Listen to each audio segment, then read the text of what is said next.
കണ്ണൂരിലെ കൊട്ടിയൂർ വൈശാഖ മഹോത്സവത്തിന്റെ നാൾ കുറിക്കുന്ന ചടങ്ങായ പ്രാക്കുഴം ഇന്ന്. ഇക്കരെ കൊട്ടിയൂരിലാണ് ചടങ്ങുകൾ നടക്കുക. ആചാരം കൊണ്ടും ഐതിഹ്യം കൊണ്ടും ഏറെ വ്യത്യസ്തതയുള്ള കാനന ക്ഷേത്രമാണ് ദക്ഷിണകാശി എന്നറിയപ്പെടുന്ന കൊട്ടിയൂർ.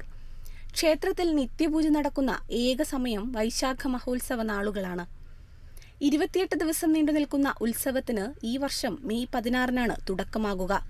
ഇക്കരെ കൊട്ടിയൂരിലെ കുത്തോട് മണ്ഡപത്തിലാണ് തീയതി കുറിക്കൽ ചടങ്ങായ പ്രാക്കുഴം നടക്കുക.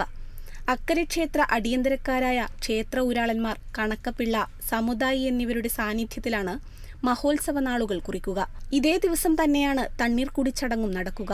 നെല്ലളവ്, അവിലളവ്, ആയില്യർക്കാവിൽ ഗൂഢപൂജ എന്നിവയാണ് പ്രാക്കുഴത്തിലെ പ്രധാന ചടങ്ങുകൾ.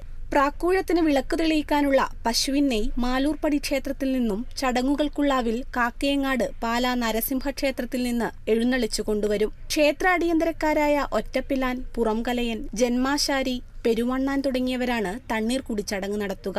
അവിൽ സമർപ്പണം, നെല്ലളവ്, അരിയളവ് തുടങ്ങിയവയാണ് പ്രാക്കുഴം നാളിലെ മറ്റു ചടങ്ങുകൾ.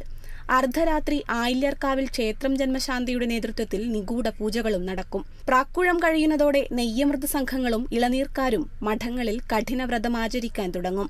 പ്രകൃതിയോടിണങ്ങി മനുഷ്യനും പ്രകൃതിയും ഒന്നെന്ന ആദിമവിശ്വാസത്തിന്റെ കാതലിലാണ് ഓരോ കൊട്ടിയൂർ കാലവും അടയാളമിടുന്നത്.